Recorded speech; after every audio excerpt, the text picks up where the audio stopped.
Awitan wae kan.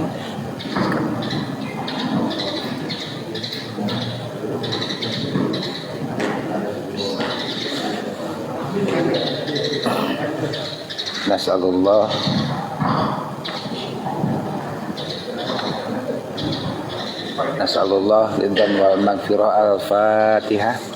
A'udzubillahi minasyaitonir rajim. Bismillahirrahmanirrahim. Ar-Rahmanir-Rahim. Iyyaka na'budu wa iyyaka nasta'in. Shiratal ladzina an'amta 'alaihim.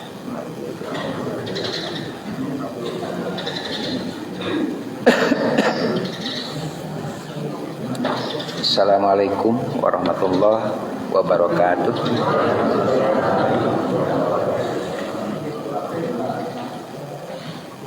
Hamdan wa syukranillah. Salatu wassalaman ala Rasulillah wa ala alihi wa ashabihi wa mawalah. Asyhadu an la ilaha illallah wahdahu la syarikalah wa asyhadu anna sayyidana Muhammadan abduhu wa rasuluhu alladzi la nabiyya ba'dah. Rabbi shrah li sadri wa yassir li amri wahlul 'uqdatam min lisani yafqahu qawli. Subhanaka la ilma lana illa ma 'allamtana innaka antal alimul hakim. Ibadallah, ayyuhal hadirun, usikum wa iyaya bitaqwallah faqad fazal muttaqun. Qala ta'ala, a'udzu billahi minasyaitonir rajim. Ya ayyuhalladzina amanu ittaqullah wa kunu ma'as-shadiqin.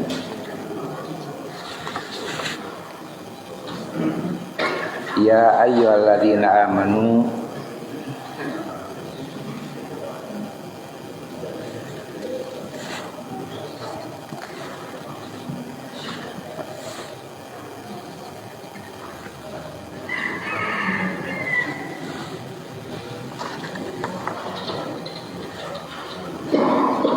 wa qulu qawlan sadida. Jamaah rahimakumullah, seraya menyampaikan puji serta syukur kepada Allah, sholawat dan salam pun terlimpah curah kepada junjungan kita habibana wa nabiyana Rasulullah Muhammad sallallahu alaihi wasallam. Semoga jamaah sekalian senantiasa ada dalam keberkahan, berkah usianya, berkah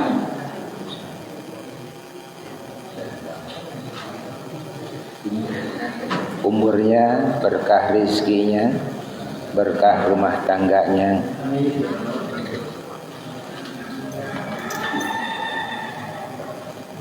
ditutup di akhir perjalanan husnul khotimah insyaallah. Jamaah rahimakumullah, bulan yang lalu dalam sebuah pengajian saya ditanya oleh salah seorang jamaah, maklum menjelang pilkada, Ustaz,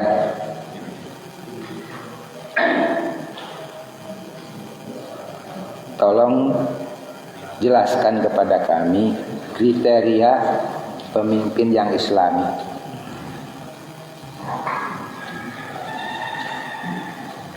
Tempo hari saya menjawab, tidak ada uswah yang paling baik, tidak ada teladan yang paling baik, tidak ada contoh yang paling baik dalam segala urusan, termasuk dalam kepemimpinan, kecuali Rasulullah Sallallahu Alaihi Wasallam.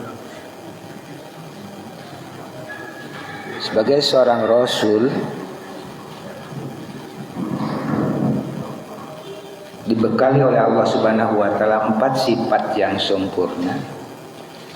Sudah diketahui semua, sidik, amanah, tabligh, atonah. Sidik artinya jujur.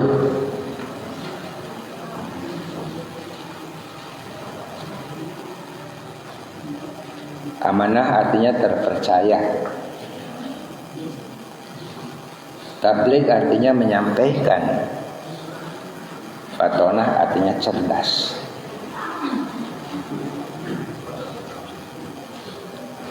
Sementara itu saya jawab seperti itu. Uraian lebih lanjut tentu saya harus buka referensi. Salah satunya saya temukan keteladanan dalam kepemimpinan dalam tarikh Islam, yaitu salah satunya adalah oleh seorang Rasul yang bernama Zulkifli alaihissalam. Zulkifli itu bukan nama asli. Jadi Zulkifli itu alaihissalam salah satu daripada 25 Rasul yang wajib diketahui. Wa Ismaila, wa Idrisa, wa Dzulkifli, kullu minas sabirin. Dan ingatlah Ismail alaihissalam, Idris, Nabi Idris alaihissalam, wa Dzulkifli alaihissalam, kullu minas sabirin. Semua itu adalah termasuk orang-orang yang sobar. Adkhalnahum fi rahmatina innahum minal sholihin. Dan kami masukkan mereka pada golongan yang dirahmati oleh kami. Innahum minas sholihin. Mereka itu, sungguhnya mereka itu adalah golongan orang-orang yang soleh. Itu Zulkifli. Zulkifli itu nama aslinya adalah Bashar bin Ayyub alaihissalam. Adapun Zulkifli adalah gelaran, julukan. Kenapa dikatakan Zulkifli? Karena beliau itu adalah orang yang sanggup memegang janji akan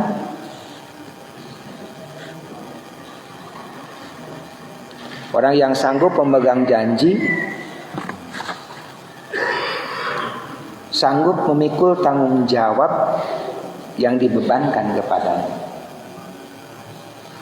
Orang yang sanggup memegang janji, sanggup memikul tanggung jawab yang dibebankan kepadanya.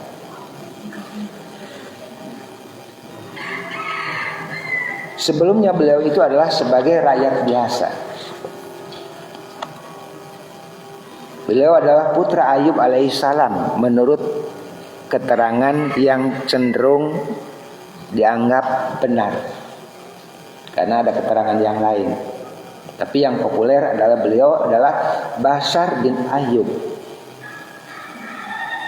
Raja pada waktu itu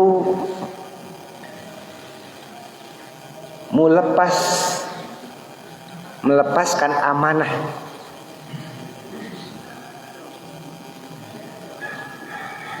Dan raja pada waktu itu mencari sosok yang bisa menggantikan kedudukan raja.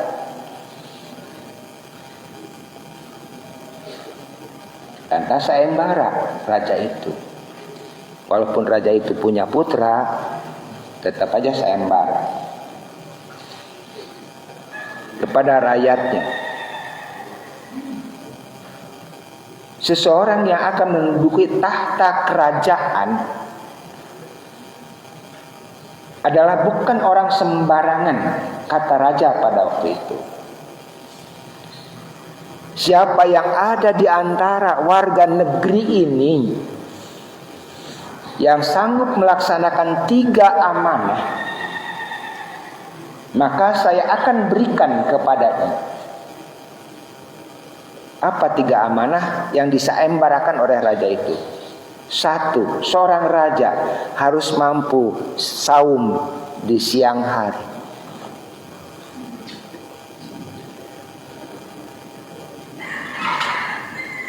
Saum itu dalam arti khusus, dalam arti umum.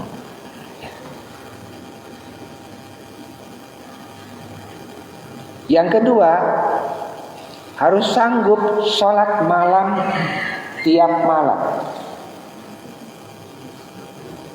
Yang ketiga, jangan marah, jangan emosional. Siapa yang sanggup mengemban amanah 3 perkara itu, aku berikan kepadanya kedudukan tahta kerajaan. 1, saum di siang hari. 2, sholat di malam hari. 3, tidak marah. Tong galak. Aya sok garalak di dieu tah. Pemisok galak teu lulus. Tentu Bapak Ibu, saum dalam arti umum.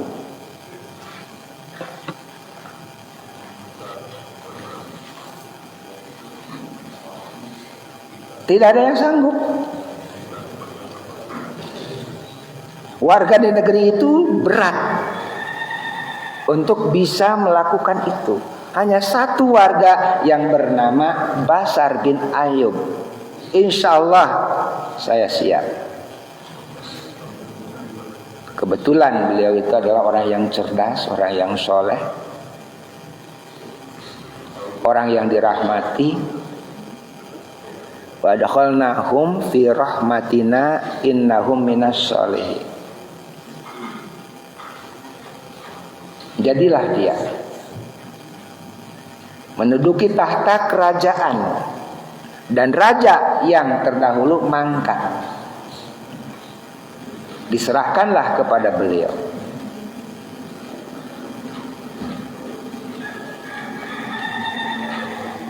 Pendek cerita, Basar bin Ayyub itu melaksanakan tugas dengan sebaik-baiknya. Bahkan digoda oleh iblis untuk menguji kesabaran, beliau lolos dari ujian itu. Siang di saum, malam hari sholat, mampu menahan marah. Dan selama tampuk kepemimpinan oleh Basar bin Ayyub, memang betul Basar bin Ayyub itu mampu melakukan itu semua. Saum di siang hari, sholat di malam hari, dan tidak suka marah. Maka beliau mendapat gelaran Zulkifli. Apa arti Zulkifli? Sang pemilik tanggung jawab, dan mampu mengemban tanggung jawab tersebut sampai dengan akhir masa kepemimpinannya. Disebut Zulkifli.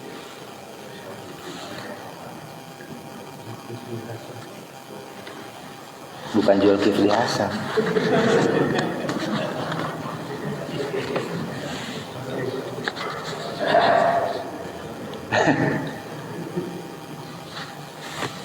Iya ya, sama ya Zulkifli. Saya gak keinget.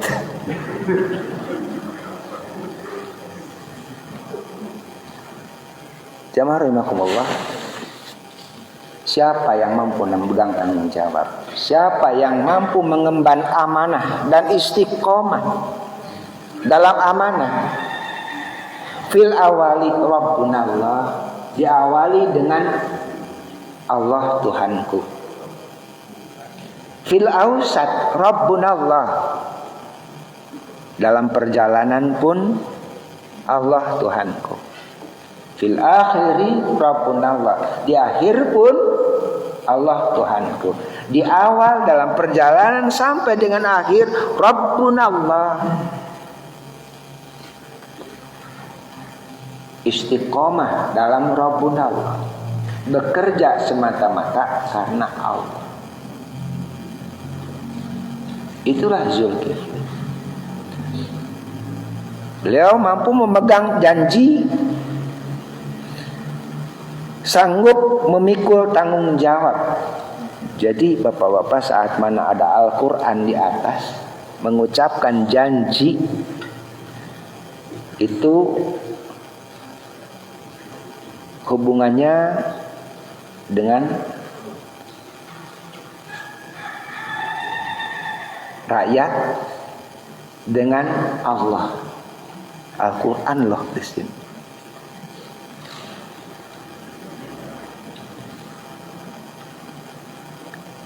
Menyimpang saja sedikit Al-Quran,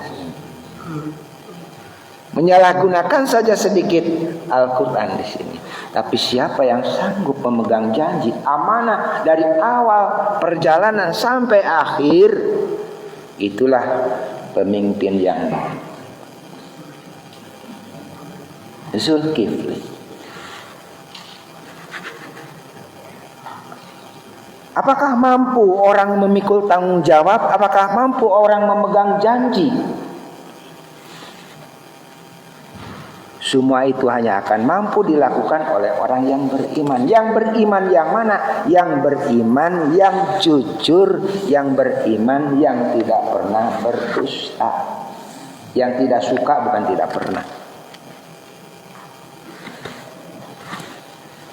Allah berfirman, ya ayyuhalladzina amanu kunu ma'as-shadiqin. Hei orang-orang yang beriman, berkumpullah dengan orang-orang yang jujur. Orang beriman harus berkumpul dengan orang yang jujur.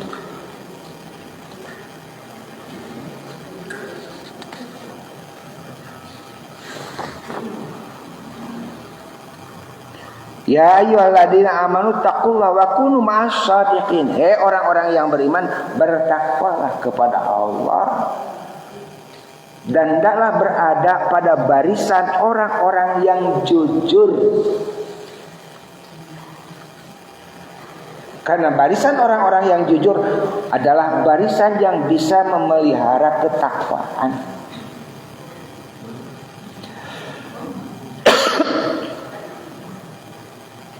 Karena barisan orang yang jujur adalah barisan yang bisa memegang janji.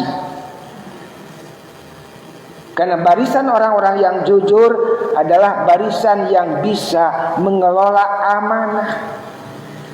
Jujur. Itulah ciri orang beriman. Jujur itu adalah inti daripada akhlak mulia. Rasul diutus innama bu'ithtu liutammima makarimal akhlak.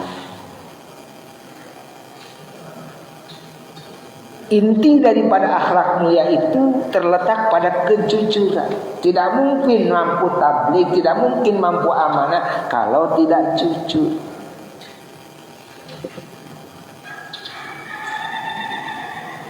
Itulah ciri orang yang beriman. Wa kunu ma'as-shadiqin. Berada pada barisan yang jujur. Ya ayyuhalladzina amanu, hei orang-orang yang beriman, ittaqullah, bertakwalah kepada Allah, wa qulu qalan sadida, dan berkatalah dengan perkataan yang benar, yang jujur. Qalan sadida.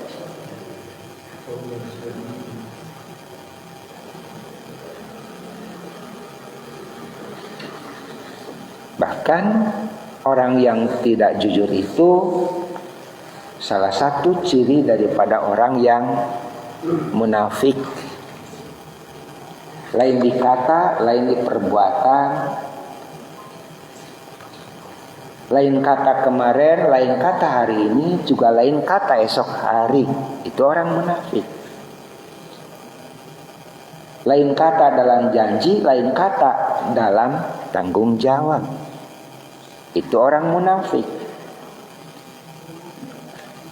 Sekali salah kita memilih orang yang tidak jujur, 5 tahun hancur negeri ini.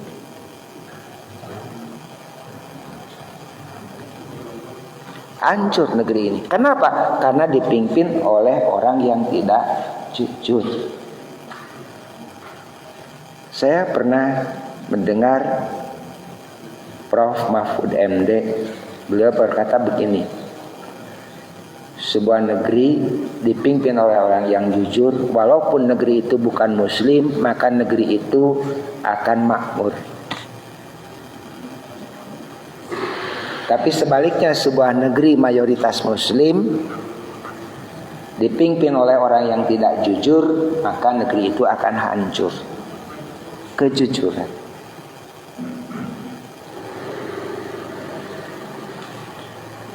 Walaupun memang berat untuk jujur. Ya Ali, Rasul bersabda kepada Sayyidina Ali, usduk, wahai Ali, jujurlah.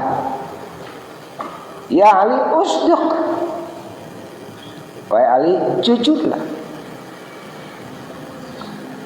Wa in dharraka fil ajil, walaupun kejujuran itu pada mulanya kamu akan mendapatkan celaka. Ya Ali, usduk. Wa in dharraka fil ajil, wahai Ali, jujurlah. Walaupun kejujuran itu akan mendapatkan petaka bagimu pada awal.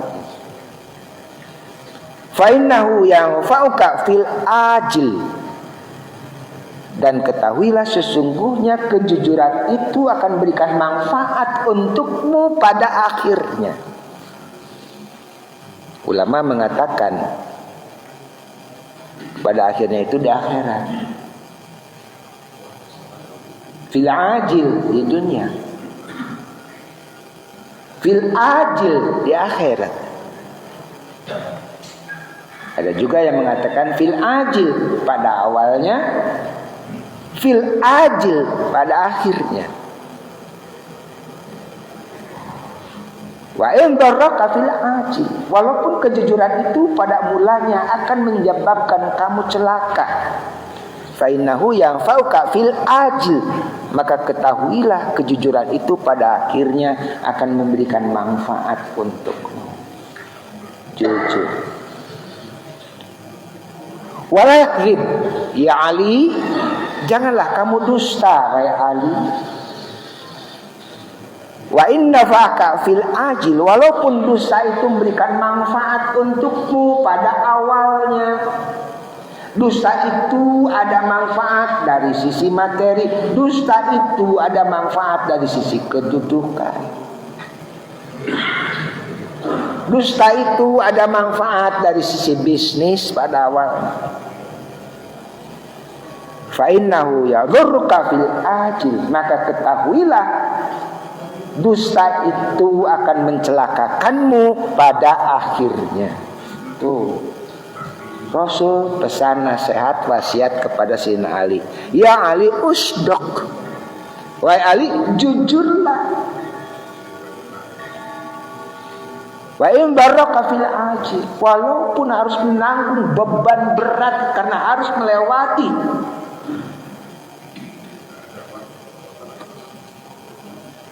penderitaan. Fa innahu yanfa'uka fil ajil, ketahuilah bahwa kejujuran itu pada akhirnya akan berikan manfaat untuk,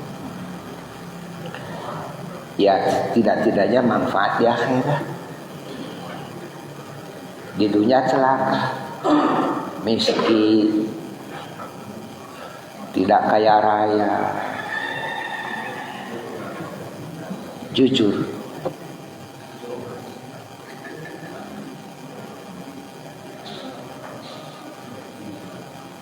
Jamaah rahimakumullah,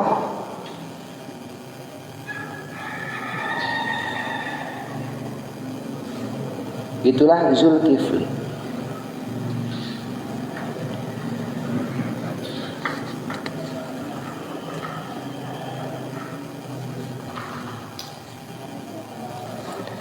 Rasul bersabda demikian, jamaah rahimakumullah. Dari sebuah hadis yang diriwayatkan oleh Ibnu Mas'ud,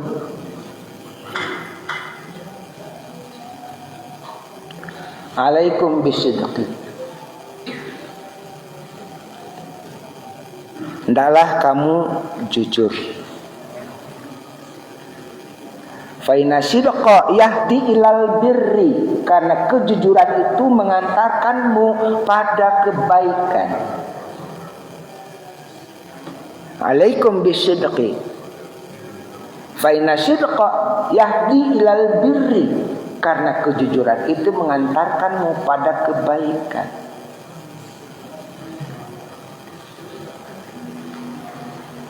Wa inal birra yahdi ilal jannah, dan kebaikan itu mengantarkanmu, perbuatan baik itu mengantarkanmu pada surganya Allah. Alaikum bisidqi, fa inna sidqa yahdi ilal birri, wa inal birra yahdi ilal jannah. Hendaklah kamu sekalian berlaku jujur, karena kejujuran itu mengantarkan kepada kebaikan, dan kebaikan itu maksudnya perbuatan baik, dan perbuatan baik itu mengantarkan kepada surga. Siapa orang yang berlaku jujur dan terus dia istiqomah dalam kejujuran, maka dia dicatat di sisi Allah sebagai orang yang jujur. Dicatat di sisi Allah sebagai orang yang jujur. Wa iyyakum wal kadzibah, dan hendaklah jauhi perbuatan dusta. Fa innal kadhiba yahdi ilal fujuri, karena perbuatan dusta itu mengantarkan kepada perbuatan buruk. Buruk dalam segala macam hal. Wa innal fujaro yahdi ilan nari, sedangkan perbuatan buruk itu mengantarkan kepada neraka. Siapa orang yang berdusta dan dia suka berdusta terus menerus, maka dia tercatat sebagai pendusta di sisi Allah Subhanahu wa ta'ala. Jamaah rahimakumullah, ada sebuah cerita. Cerita ini mungkin lebih kepada sebuah ilustrasi. Seorang raja yang mau melepas jabatannya, membuka sayembara kepada rakyatnya untuk mengemban tugas sebagai raja, karena dia akan mangkat daripada kedudukan seorang raja. Maka dikumpulkanlah orang cendekia dari seluruh negeri itu. Maka raja itu dalam paparan sayembaranya itu, saya berikan kepada kalian 1 ekor 1 biji. Beliau bawa 1 kantong biji. Jadi setiap peserta itu dikasih 1 biji, 1 biji, 1 biji semuanya. Tahun depan kalian datang lagi ke sini, tanam ini biji. Nanti biji itu kalian tanam, bawa tanaman itu ke sini. Siapa yang terbaik tanamannya, maka dialah yang berhak untuk mengemban tanggung jawab sebagai raja. Gampang, bawa biji itu ke kampungnya masing-masing, ditanam. Ada salah seorang pemuda yang bernama Sobri. Pada mulanya beliau itu bersemangat. Beliau taruh itu biji di atas pot. Beliau sirami. Tapi keluar tunas. Apalagi akar. Apalagi pecah. Terus saja dia sirami.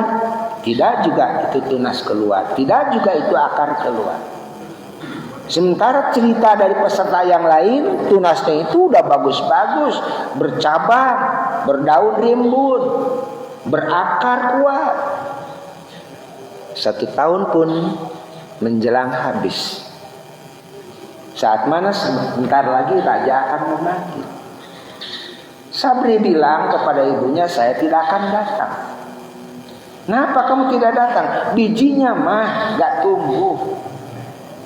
Yang lain pada tumbuh bagus-bagus. Apa kata mamanya? Pokoknya kamu pergi nemui raja itu. Sampaikanlah apa adanya, bahwa bijimu itu ternyata tidak tumbuh. Dibujuk ibunya, akhirnya Sabri itu pergilah ke istana kerajaan. Wah, semua peserta dengan bangga mempertontonkan hasil tanamannya.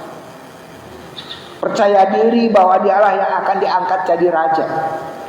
Sedangkan Sabri dengan kecil hati, beliau itu bawa pot yang di atasnya ada biji yang tidak tumbuh. Berada paling belakang, dia malu. Diledek dia sama kawan-kawan yang lain. Sampailah lapor semua, dilihat, dinilai itu pohon yang sudah tumbuh 1 tahun itu. Tibalah saatnya pengumuman siapa yang akan diangkat jadi seorang raja. Semua orang menunggu dengan perasaan was-was, mencekam suasana pada waktu itu. Kata raja, sesuai dengan hasil penilaian kami, maka diputuskan yang diangkat menjadi raja memimpin negeri yang kita cintai ini seorang pemuda yang bernama Haning. Tidak terdengar satu kata, tidak terdengar satu ucap. Menunggu pengumuman sang raja untuk menyebut sebuah nama yang bernama Sabri. Loh, Sabri. Tanamannya gak tumbuh. Biji aja dari awal hingga akhir 1 tahun. Saya jelaskan kepada kalian semua, kenapa saya pilih Sabri. Tanamannya yang tidak tumbuh, bijinya tidak pernah pecah, tidak pernah bertunas dan berakar. Karena sesungguhnya biji yang saya berikan kepada kalian semua itu adalah biji yang sudah saya rebus terlebih dahulu, yang tidak ada satupun orang tahu. Sayalah yang merebusnya dan tidak mungkin akan bisa tumbuh. Dan satu-satunya pemuda yang jujur hanyalah Sabri. Ternyata yang lain mengganti dengan biji yang lain. Saat mana biji dari raja tidak tumbuh, jujur. Jadilah Sabri, apa adanya aja. Kejujuran. Berat loh Pak jujur.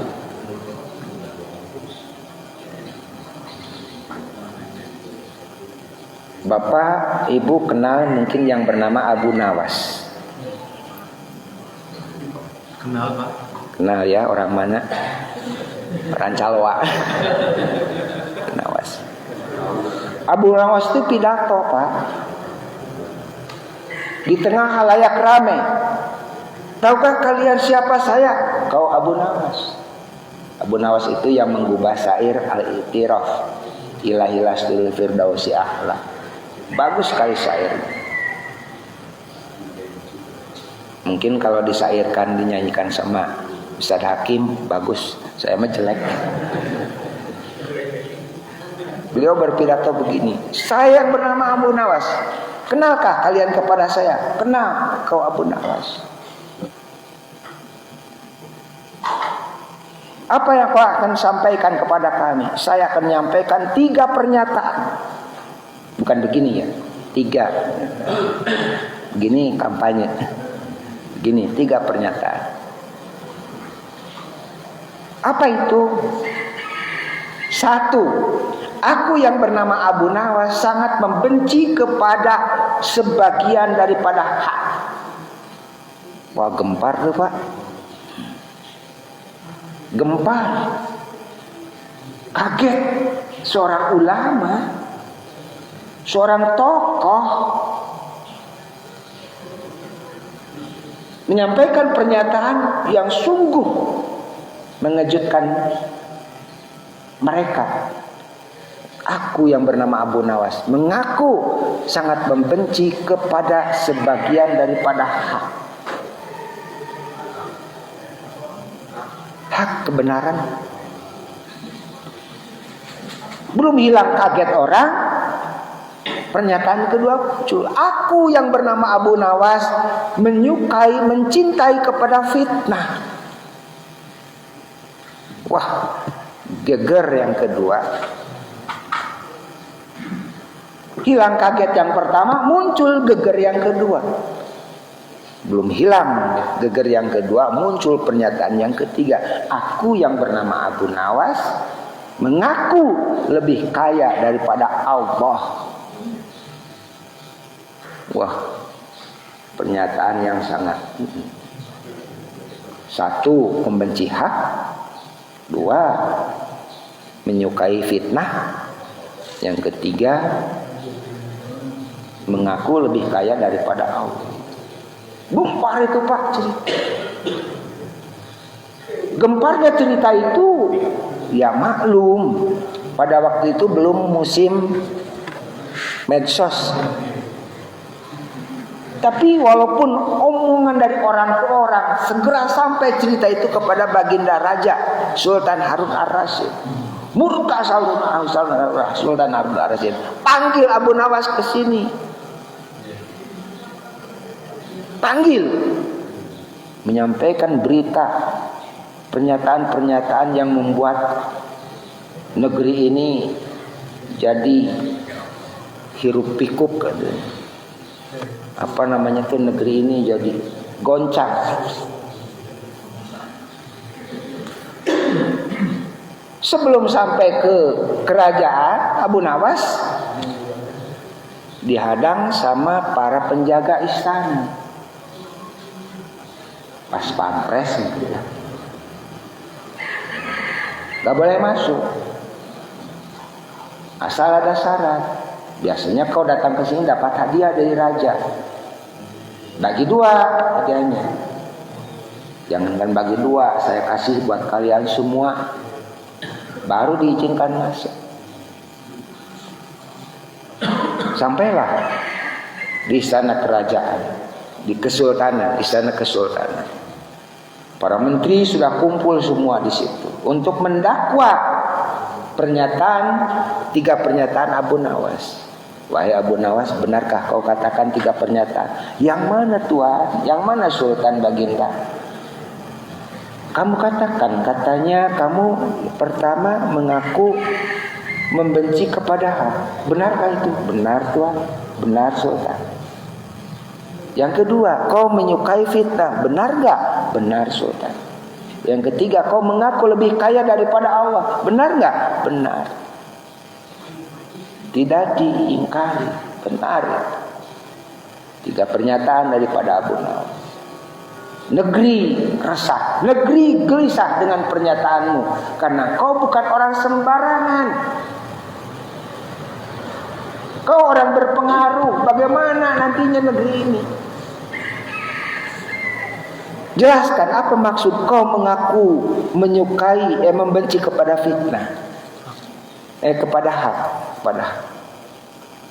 Rasa-rasanya bukan saya aja Baginda, tapi kau pun sebagai sultan membenci kepada sebagian, menyukai apa?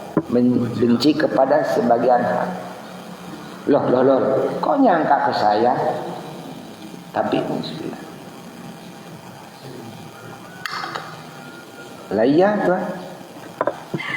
Bukankah kematian itu hak adanya? Kullu nafsin dha'iqatul maut. Setiap jiwa itu pasti mati. Mati itu adalah takdir yang pasti, hak adanya, melekat kepada setiap jiwa yang hidup. Kematian itu adalah hak. Saya membenci kematian, saya ingin hidup panjang.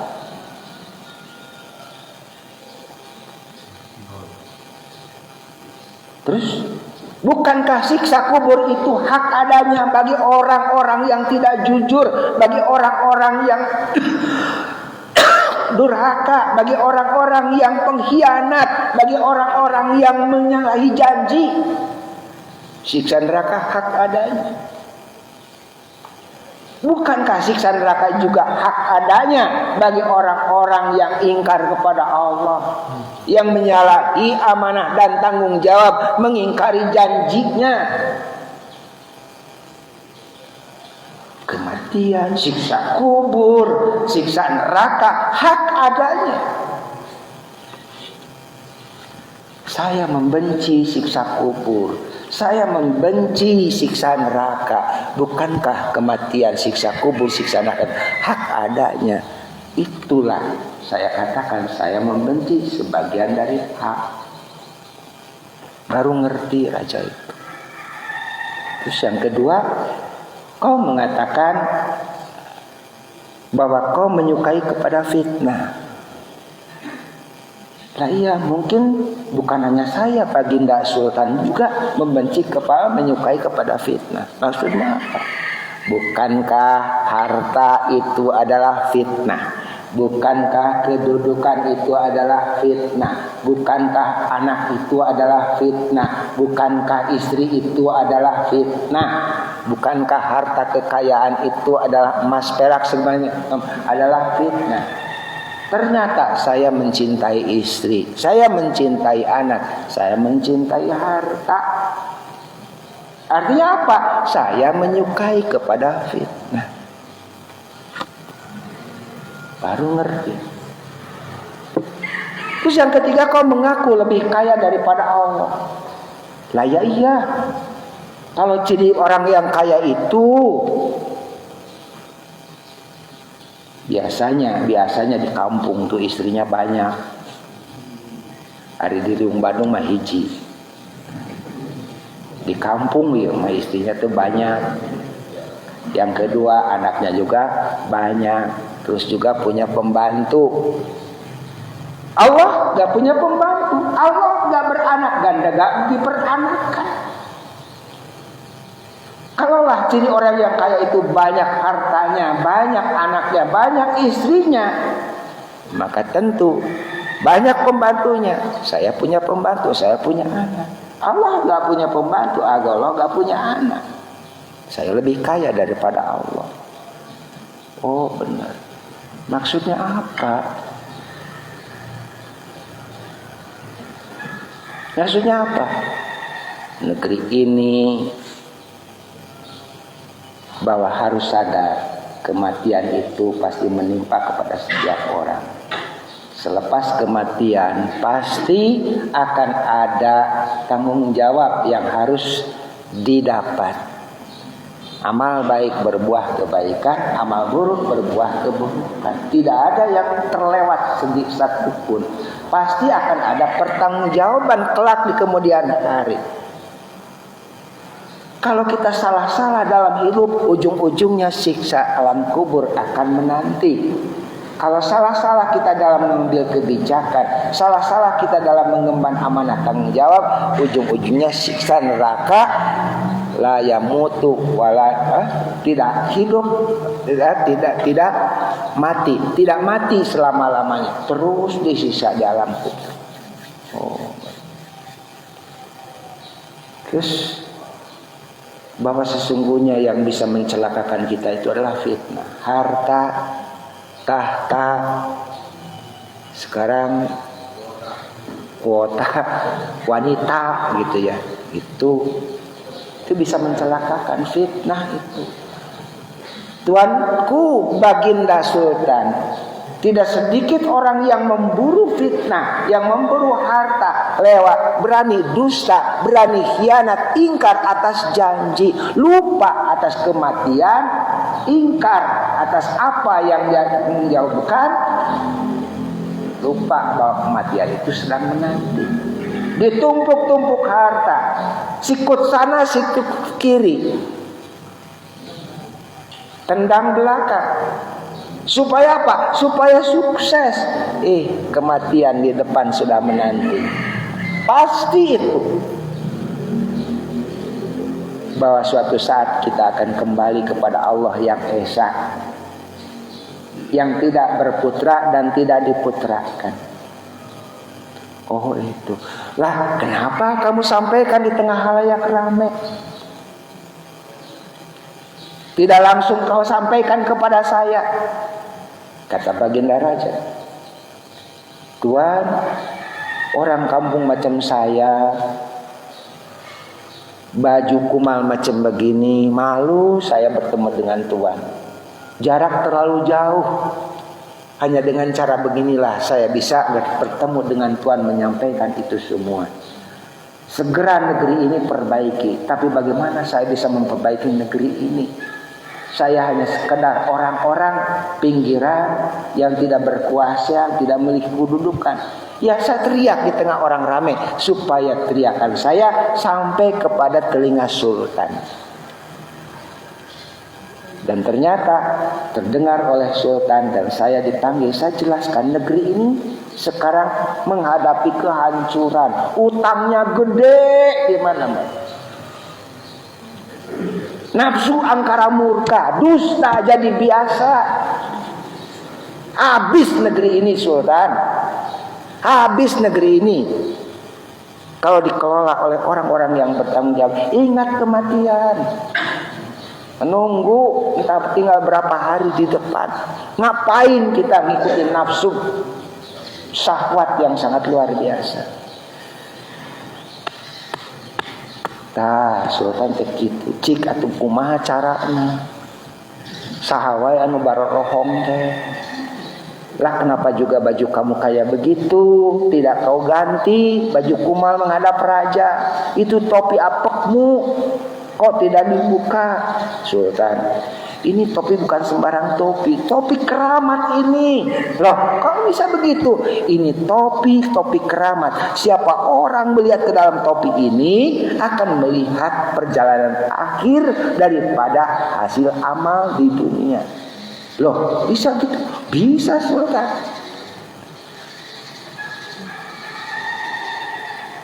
Kalau lihatnya surga, oh berarti orang jujur. Kalau lihatnya neraka, oh berarti dia pendusta. Wah, kebetulan menteri sedang ada di sini. Perdana Menteri maju, Perdana Menteri maju depan. Lihat apa yang ada dalam topi Abu Nawas ini. Dilihat. Wih, surga. Tajri min tahtihal anhar, mengalir di bawahnya sungai-sungai. Oh berarti kamu orang jujur. Menteri kedua maju. Waduh, itu bidadari surga, cantiknya luar biasa. Gak level perempuan dunia, itu cantik. Maka kamu orang jujur. Menteri ketiga, waduh itu sungai dari susu, manisnya melewati madu. Wah berarti kamu orang jujur. Semua menteri melihat surga dalam topinya Abu Nawas. Kaget Sultan, penasaran saya ingin lihat apa yang ada dalam topi. Begitu dilihat, Abu Nawas, gak ada surga, gak ada neraka. Gak ada surga, gak ada neraka. Apa yang ada Baginda? Surga gak ada, neraka gak ada. Yang apa ada? Bau apa keringatmu. Tersenyum Abu Nawas, Sultan. Dalam topi itu tidak ada surga, tidak ada neraka. Tapi kenapa para menteri-menteri itu melihat surga semua? Itulah Sultan, kenapa Sultan berat memegang tanggung jawab memimpin negeri ini, karena dikelilingi oleh para pendusta. Selama Sultan didampingi oleh para pendusta, tukang bohong, maka negeri ini akan hancur. Biarpun mereka sholat, biarpun mereka puasa, biarpun mereka pakai gamis, biarpun mereka pakai koko, pakai peci, datang ke masjid, datang ke kiai, tapi kalau pendusta, negeri ini tetap akan hancur. Benar. Saranmu apa? Ganti mereka semua. Ganti mereka semua. Keluarlah surat keputusan Kepres memecat seluruh menteri yang pendusta tadi.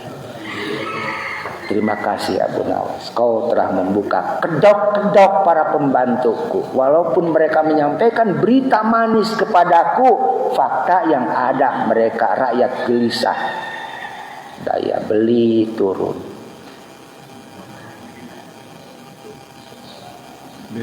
bensin naik, PPN naik deh, gaji tidak naik. Nah bisa kieu. Ya itulah negeri para pendusta. Tapi bukan Indonesia.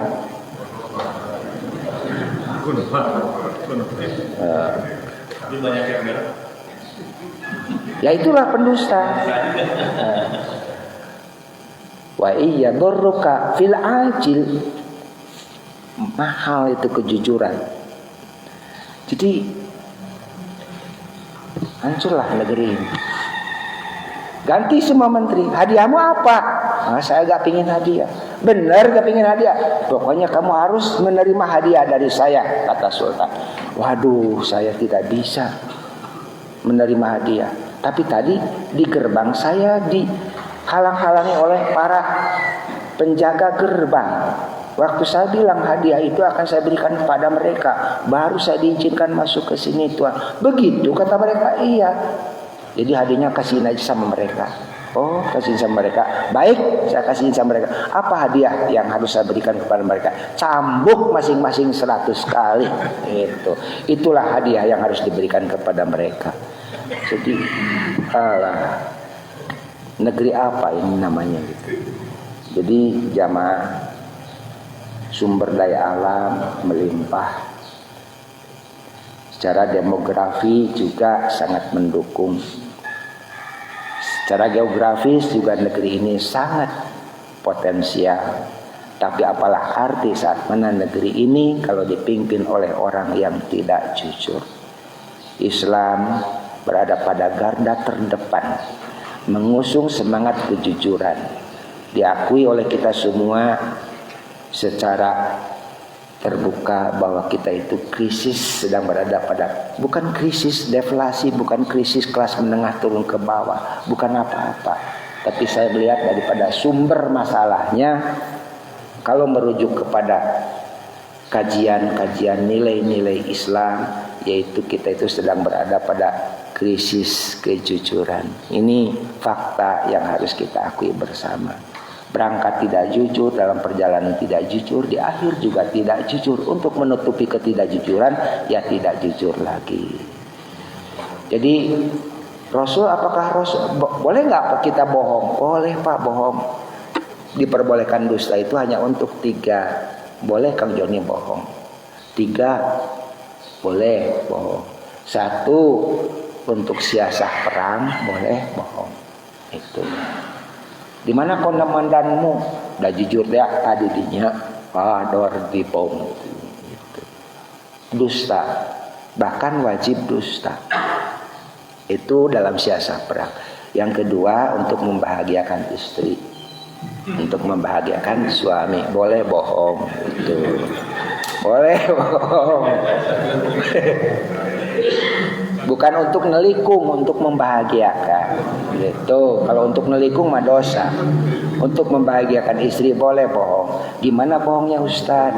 Begini, kalau istri nanya, Kang gimana sayur buatan mama, enak gak? Enak, apalagi kalau dipanaskan sebentar tambah garam dikit. Seneng tuh istri. Langsung diangkat tuh panci, panasin bentar kan tambah garam. Enak. Coba kalau jujur, boro-boro enak, udah dingin kurang uyah. Ngamuk Kang Joni gitu. Sok bohong we sakedik. Gimana Pak, ini baju mama bagus kan? Dalam pikir hati, siang hari pakai warna kuning gitu kan. Kumaha gitu burahaina gitunya. Hati gak cocok gitu, siang hari pakai warna kuning. Banyak gordengnya lagi, misalkan ke sini kan banyak perempuan bajunya gordeng-gordeng gitu ya, lipat-lipat gitu. Aduh, saya tuh paling gak suka istri pakai baju macam begini gitu. Boleh bohong, bagus mah pakai baju itu, bagus mah. Oh bagus Pak, bagus. Tapi Papa paling suka warna coklat yang potongannya begini. Tuh gitu cara ngabohong. Gitu. Enak tuh ngomong kayak begitu. Yang ketiga, boleh dusta itu mendamaikan orang yang berselisih. Boleh berdusta. Kang, sebenarnya mah si Akang itu tidak ada maksud buruk ke Akang teh, pingin minta maaf. Oh benar gitu, benar padahal teh ngomong gitu. Benar gitu, benar. Da Akang gitu maksud eta teh goreng teh gitu tanya. Itu teh Kang pingin minta maaf. Pas gitu, sarua Akang yang minta maaf. Terus datang deui ka ditu, Kang, si itu teh pingin minta maaf ke Akang teh tidak ada maksud jelek. Oh gitu. Tapi pingin ketemunya di mana gitu. Ya udah ketemuan di restoran, biar saya bayarlah. Restoran enggak apa mendamaikan orang yang sedang berselisih. Padahal enggak ngomong juga begitu. Jadi dusta sana dusta sini mendamaikan orang berselisih boleh-boleh saja. Jadi 3 yang boleh berselisih. Apa Rasul pernah berbohong? Pernah Rasul. Tapi Rasul berbohong itu Rasul penuh kecerdasan. Beliau lagi duduk kayak begini, itu begini. Tiba-tiba ada anak lari, gitu. Wajahnya ketakutan. Lah, tuh anak lari macam begitu.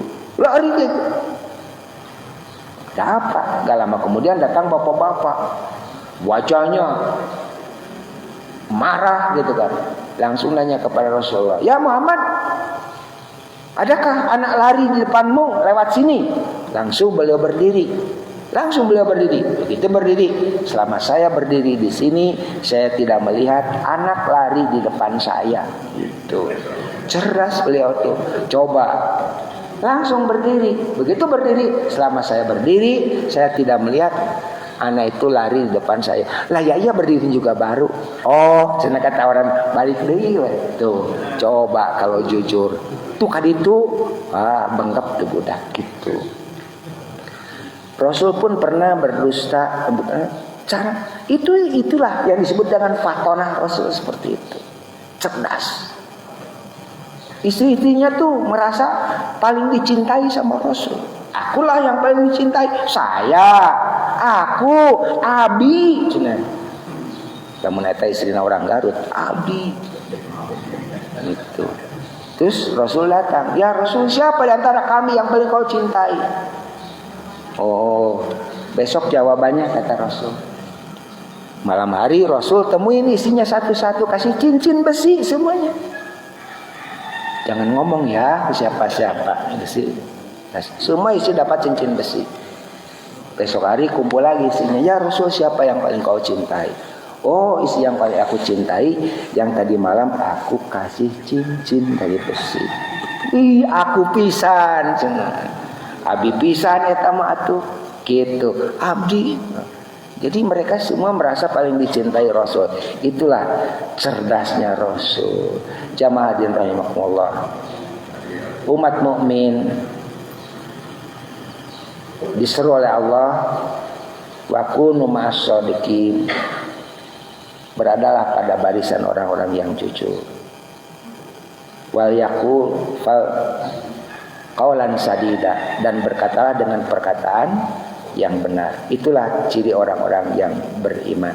Mudah-mudahan Bapak-bapak sedikit yang disampaikan mudah-mudahan bermanfaat khusus untuk diri saya sendiri, untuk jamaah sekalian.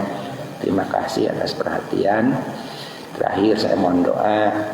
Kami sedang membangun asrama dan kelas di pondok, mohon bantuan doa dan jamaah secara tulus dan ikhlas. Mudah-mudahan Allah mudahkan urusannya, rizkinya, dibarakati Ummul Quran. Al-Fatihah. A'udzubillahi minasyaitonir rajim. Bismillahirrahmanirrahim. Alhamdulillahirabbil Ar-Rahmanir-Rahim. Terima kasih.